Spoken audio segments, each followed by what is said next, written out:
हमारे शास्त्र हमें एक बात के लिए प्रेरणा देते हैं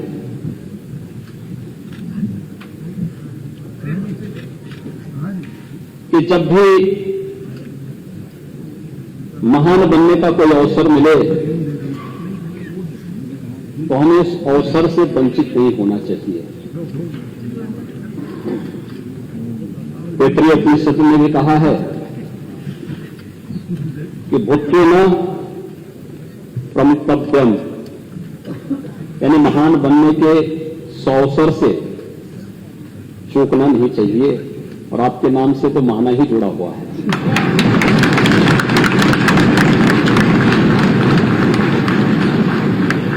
स्वाभाविक रूप से लोकतंत्र के इस गौरवपूर्ण आसन पर विराजमान होना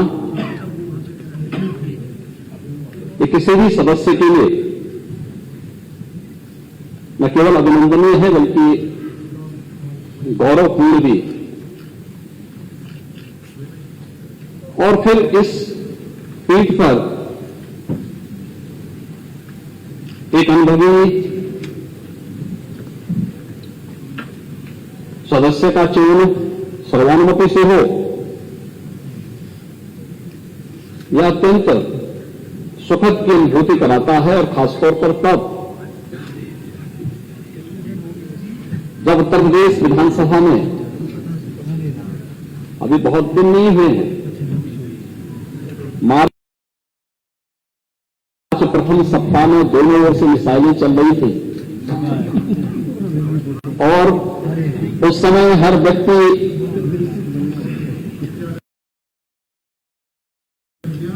एक दूसरे के हमलों से जुलसने से बचने के लिए अपने अपने स्तर पर प्रयास कर रहा था। लेकिन ये भारत में ही संभव हो सकता है और भारत में भी उत्तर प्रदेश में ही कि राजनीतिक मतभेद भले ही कितने क्यों न हो, लेकिन लोकतंत्र को पुष्ट करने के लिए सर्वानुमति का रास्ता अपनाने और लोकतंत्र की गरिमा को और उसकी मर्यादा को बनाए रखने के लिए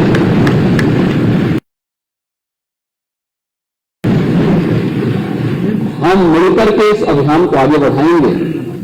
और आज आपका सर्वानुमति से यहां पर चयन हुआ है, ये सचमुच भारत की उन मजबूत लोकतांत्रिक परंपराओं को और भी मजबूत करता है और भी पुष्ट करता है। मैं इसके लिए सत्ता पक्ष और विपक्ष से जुड़े हुए अपने सभी माननीय जो नेतागण हैं, नेता प्रतिपक्ष और सभी दलों के अपने नेताओं के साथ साथ नवनिर्वाचित सभी माननीय सदस्यों को भी मैं हृदय से उनके चुनाव के लिए और आपके चुनाव के लिए भी मैं उन सबका हृदय से अभिनंदन भी करता हूं और धन्यवाद भी देता हूं।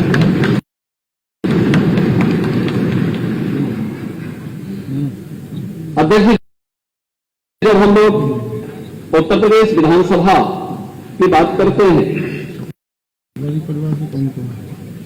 तो इस विधानसभा के पहले अध्यक्ष के रूप में राजर्षि श्री पुरुषोत्तम दास टंडन जी का नाम आता है। उन जैसे मनुष्यों ने इस सदन की गरिमा को, इसके उच्च संसदीय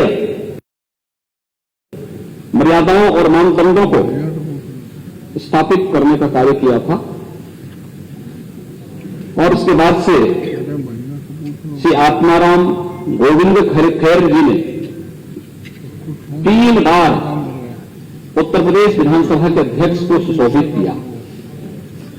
श्री केसरीनाथ त्रिपाठी जी ने 3 बार उत्तर प्रदेश विधानसभा के गरिमा में पूर्ण पद को सुशोभित किया। और आज जब हम 18वीं विधानसभा में हैं तो इस सदन के वरिष्ठ सदस्य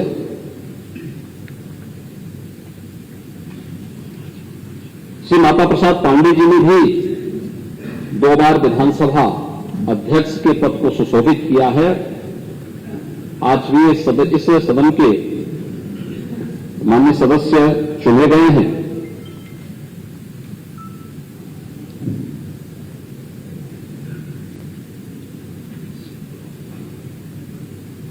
आपका चयन बहुत सारा संदेश दे देता है।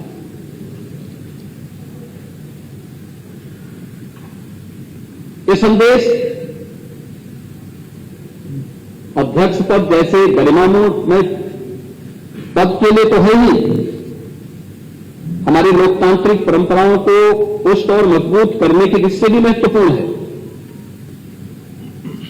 और उससे भी महत्वपूर्ण कि लोकतंत्र के जो दो पहिए हैं, एक सत्ता पक्ष है, एक विपक्ष है, दोनों मिलकर के उत्तर प्रदेश की 25 करोड़ जनता के सर्वांगीण विकास के कार्यों को भी एक नई ऊंचाई तक पहुंचा करके नए भारत का नया उत्तर प्रदेश बनाने में अपना योगदान दे सकते हैं। और यह संदेश उत्तर प्रदेश की कोटि कोटि जनमानस के बीच में एक बहुत सकारात्मक संदेश देता है। हमने अभी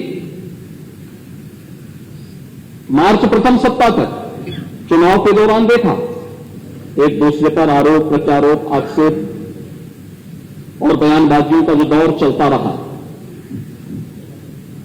हर दल अपने अनुसार करता था। लेकिन एक चीज है, हम देश के अंदर भी देखते हैं, उत्तर प्रदेश के अंदर भी देखते हैं, जनता कभी नकारात्मकता को स्वीकार नहीं करती, कभी नहीं। नकारात्मकता के लिए उसके हृदय में कोई स्थान है ही नहीं। जो सकारात्मक होगा,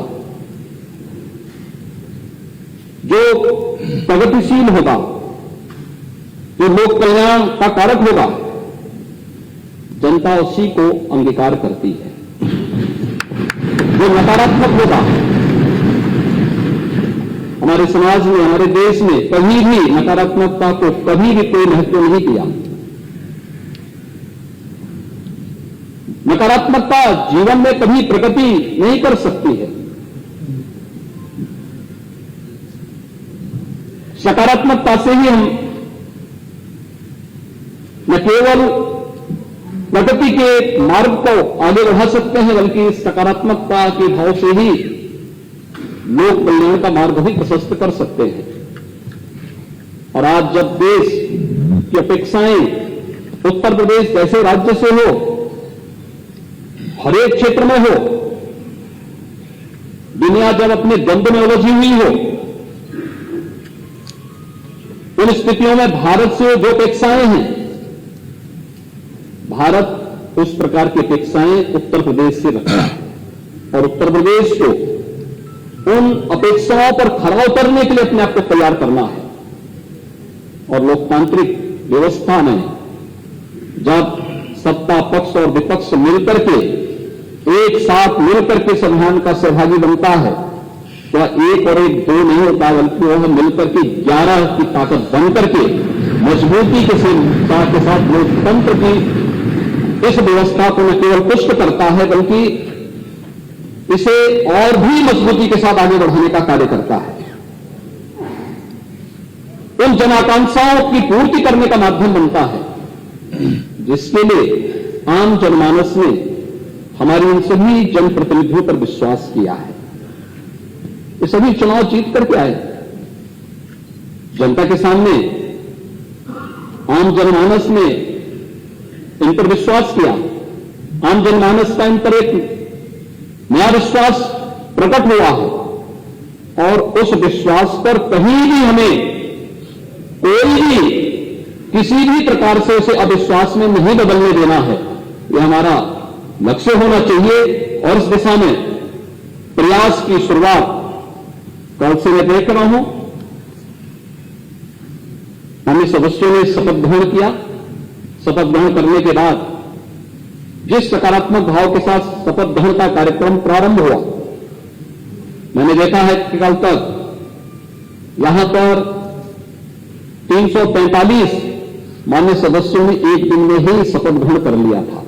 60 माननीय सदस्य बच गए थे, उनका शपथ ग्रहण अधिकतर ने आज यहां पर अपना शपथ ग्रहण भी संपन्न किया है।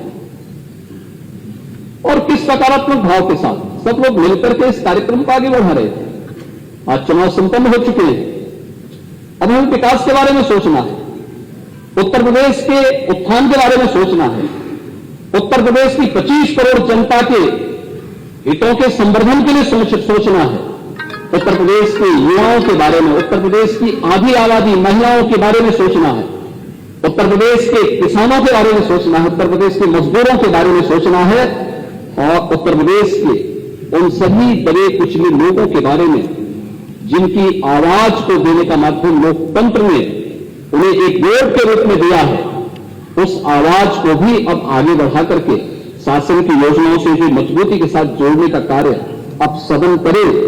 इस विश्वास के साथ उसका एक प्रतिरूप आज विधानसभा अध्यक्ष के रूप में सर्वसम्मति से आपके चयन की इस प्रक्रिया का होना इस बात को मजबूती से और मजबूत करता है कि हम सब मिलकर के इस सदन की उच्च मर्यादाओं को, उच्च परंपराओं को आगे बढ़ाने का कार्य करेंगे और आज आपका चयन उसका एक उदाहरण भी है। देश के अंदर विभिन्न विधानसभाएं, उत्तर प्रदेश की विधानसभा के अंदर क्या कुछ हो रहा है इसको बहुत नजदीक से देखती है। मुझे याद है जब पिछले कालखंड, पिछले 17वीं विधानसभा में इस सदी की सबसे बड़ी महामारी के दौरान हम लोगों ने विधानसभा के सत्र को यहां पे संचालित करने का निर्णय लिया। बहुत सारे प्रश्न उठ रहे थे कि कोरोना में सदन चलाने क्या आवश्यक है। हम लोगों ने कहा देखिए संवैधानिक बाध्यताएं हैं और विधायी कुछ कार्य संपन्न होने आवश्यक है, इससे हम लोग उसकी कोई व्यवस्था देने जा रहे हैं। हम लोगों का सत्र बहुत संक्षिप्त सत्र था, लेकिन सत्र कैसे हमने संचालित किया है, विभिन्न राज्यों से मेरे पास फोन आते थे कि कैसे आपने सदन का संचालन किया, कैसे इस कार्यक्रम को आगे बढ़ाया। और 17वीं विधानसभा तो इस मामले में बहुत रिच रही है कि उसने बहुत सारे ऐसे कार्य किए जो वास्तव में कार्यकाल 17वीं विधानसभा में सरकार को भी, माननीय सदस्यों को भी 3 वर्ष का ही कार्यकाल का एक अवसर प्राप्त हुआ था। 2 वर्ष कोरोना जैसी महामारी से जूझते हुए व्यतीत हुए, लेकिन उन 3 वर्षों में भी पहली बार सस्टेनेबल डेवलपमेंट गोल्स पर सदन में चर्चा हो सके, लगातार 36 घंटे तक चर्चा चल सके। शिक्षा के क्षेत्र में, स्वास्थ्य के क्षेत्र में, गरीबी उन्मूलन के क्षेत्र में, अन्नदाता किसानों के लिए, पर्यावरण के लिए कैसे हम उस विकास की प्रक्रिया को सतत बढ़ाने के लिए कार्य कर सकेंगे, इस पर चर्चा होती। इस पर इसी सदन में राष्ट्रपिता महात्मा गांधी की 150वीं जन्म जयंती के अवसर पर लगातार 36 घंटे तक हमारे सदन का चलना माननीय सदस्यों के मन में आम जनमानस के प्रति बसी व भावना को प्रदर्शित करने का एक माध्यम बना था। उसने देश के अंदर एक बहुत सकारात्मक संदेश दिया। मेरे पास तमाम संस्थाओं की ओर से इस बारे में संपर्क किया गया, कैसे इस कार्यक्रम को चलाया गया, क्या गोल्स निर्धारित हुए हैं, सरकार ने उस गोल्स को अचीव करने के लिए अपने आगे की रोड मैप क्या तैयार किया है। इन सब पर एक सकारात्मक पहल आगे बढ़ी थी। यही सदन था जब हम लोगों ने 2019 में इसी सदन में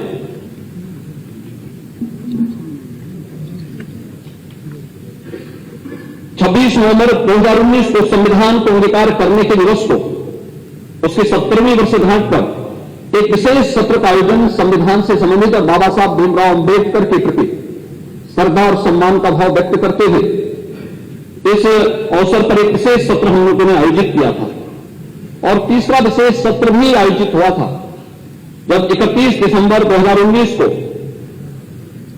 संविधान के 126वें संशोधन विधेयक के समर्थन के लिए हम लोगों ने एक विशेष सत्र यहां पर आयोजित किया था, जो अनुसूचित जाति जनजाति से संबंधित, उनके हितों से संबंधित एक विशेष सत्र आयोजित किया गया था।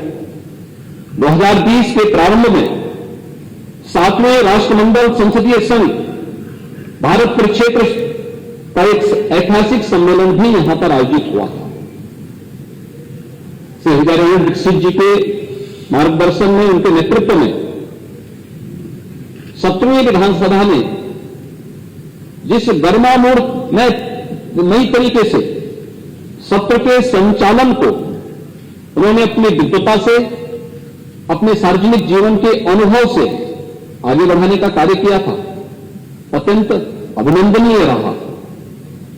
और उत्तर प्रदेश विधानसभा में जिन बातों पर चर्चा होती थी, जिन मुद्दों को यहां पर उठाया जाता था, उसकी गूंज देश के अंदर विभिन्न राज्यों के साथ ही प्रदेश के अंदर भी गांव और गलियों तक भी सुनने को, देखने को हम सबको मिलते थे कि आज उत्तर प्रदेश विधानसभा में जनता से जुड़े हुए इस मुद्दे पर गंभीर चर्चा हुई है। आज उत्तर प्रदेश विधानसभा ने इस दिशा में एक नए प्रस्ताव को आगे बढ़ाया है। आज ये अलग अलग मुद्दों पर जनता के बीच में भी ये बातें सुनने को मिलती थी। वह एक बहुत सकारात्मक भाव होता है। मुझे लगता है कि जब जनता अपनी विधायी संस्था को एक विश्वास के रूप में देखती है, तो हम मान करके चलें कि लोकतंत्र के प्रति आम जनमानस के विश्वास को प्रकटीकरण करने का सबसे अच्छा माध्यम होता है। और लोकतंत्र के प्रति आम जनमानस का विश्वास लोकतंत्र को सबसे ज्यादा मजबूती दे सकता है। और उस मजबूती का आधार हमें इस सदन को बनाना ही होगा। इस दिशा से आज आपका चयन हुआ है। हम सब जानते हैं, आप लगातार 8वीं बार उत्तर प्रदेश विधानसभा के सदस्य चुने गए हैं। आपके पास सार्वजनिक जीवन का एक लंबा अनुभव है। कानपुर जैसे औद्योगिक क्षेत्र में, महागंगा के तट पर बसे हुए इस औद्योगिक नगर में जमीन से जुड़े हुए आम कार्यकर्ता के रूप में कार्य करते थे। बूथ स्तर के कार्यकर्ता के रूप में, मंडल अध्यक्ष के रूप में कार्यकर्ता के रूप में, शिक्षा और सेवा के क्षेत्र में कार्य करने वाले संगठनों के पदाधिकारी और एक सामान्य कार्यकर्ता के रूप में कार्य करते हुए आपने एक लंबे समय तक जहां उस फील्ड में काम किया, वहीं 8 बार से कानपुर महानगर से विधायक के रूप में आपका चयन आज इस सदन में होता रहा है। आपने विभिन्न सरकारों में भी अलग अलग मंत्री पद का दायित्वों का निर्वहन किया और कुशलतापूर्वक अपने नेतृत्व क्षमता का, अपनी प्रशासनिक क्षमता का, अपनी आम जनमानस के प्रति अपनी संवेदनाओं को प्रदर्शित भी किया है। वह आपके द्वारा लिए गए निर्णयों के आधार पर, आपके द्वारा किए गए कार्यों के माध्यम से बार बार एक सदस्य का एक क्षेत्र से चुना जाना, यह और वह भी तब जब दुर्भाग्य से जातिवाद की, राजनीति की उस आंधी में एक व्यक्ति जिसकी अपनी कोई जाति न हो, जिसकी अपनी जातीय पहचान न हो, जिसने अपने जन्म के साथ ही पैतृक रूप से महाना शब्द जोड़ करके अपने को कहा कि भैया हम तो सेवा करते करते महान हैं, इसलिए हम तो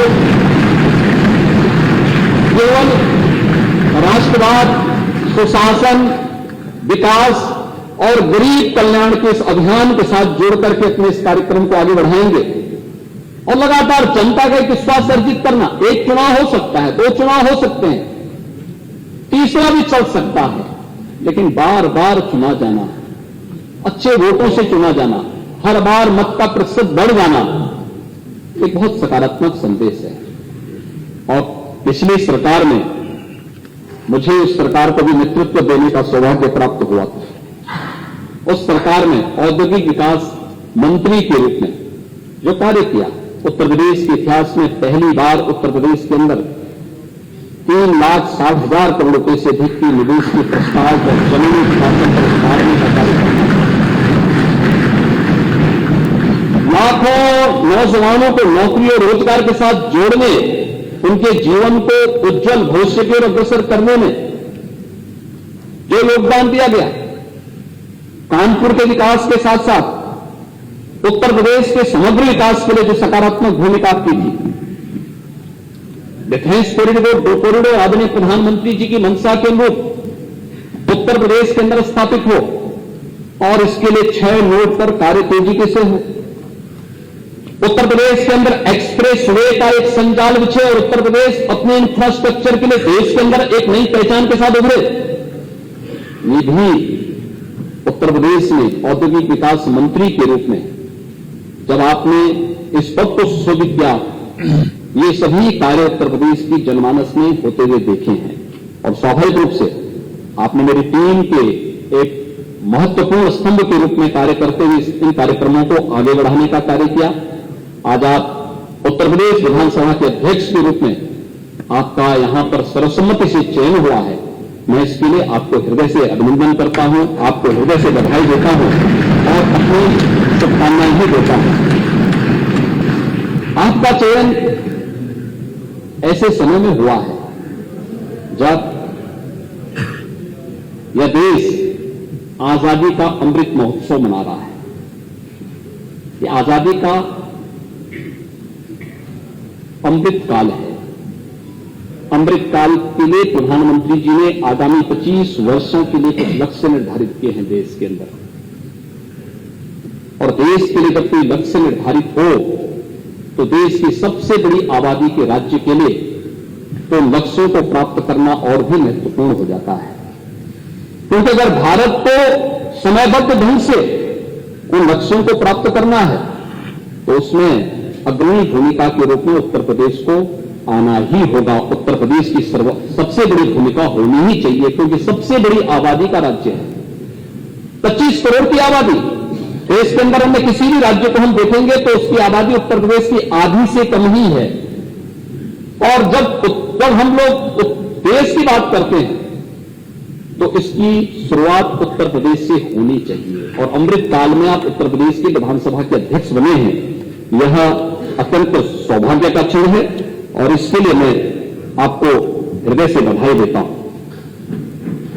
महोदय, मैं विश्वास व्यक्त करता हूं कि आपके नेतृत्व में उत्तर प्रदेश की हमारी 18वीं विधानसभा एक सुनिश्चित लक्ष्य को प्राप्त करने में सफल होगी। हम निरंतर उत्तर प्रदेश के विकास को आगे बढ़ाने में सफल होंगे।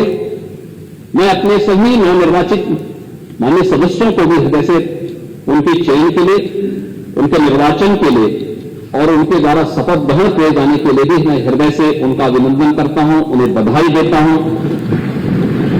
5 वर्ष का उनका जो कार्यकाल है वो जन अपेक्षाओं पर खरा उतरने का एक उन्हें माध्यम मिला है।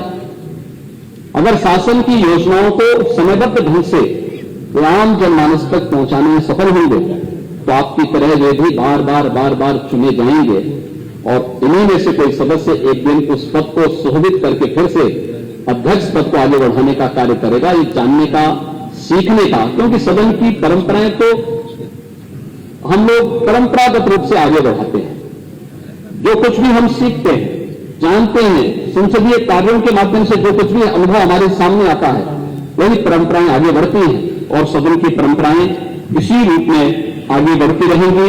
एक बार फिर से मैं आपको इस पद पर चयन के लिए हृदय से, अपनी ओर से, पूरे सदन की ओर से, पार्टी की ओर से हृदय से बधाई देता हूं, आपका अभिनंदन करता हूं, विश्वास व्यक्त करता हूं कि उत्तर प्रदेश विधानसभा अध्यक्ष के रूप में आप उत्तर प्रदेश के सदन की मर्यादा को, इसकी परंपरा को एक नई गरिमापूर्ण तरीके से आगे बढ़ाने का कार्य करेंगे और उत्तर प्रदेश विधानसभा 17वीं विधानसभा की तर्ज पर, यद्यपि विगत 2 वर्षों से हम लोग कोरोना जैसी महामारी से के प्रबंधन में ज्यादा समय हमें खर्च करना पड़ा, ज्यादा समय लगाना पड़ा, एक जगह एकजुट होकर के ज्यादा जमावड़ा नहीं होना है, यह जो भी प्रोटोकॉल थे उसका पालन करते हुए हम लोग अगले 2 वर्ष में कोई कार्य इस प्रकार से आगे नहीं बढ़ा पाए।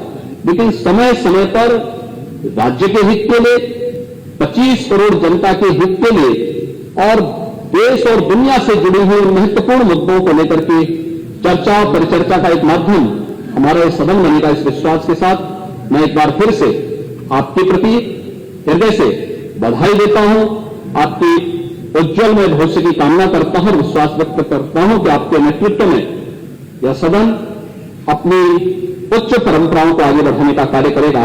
आपके प्रति मेरी पूरे सदन की मंगलमय शुभकामनाएं हैं। धन्यवाद। जय हिंद।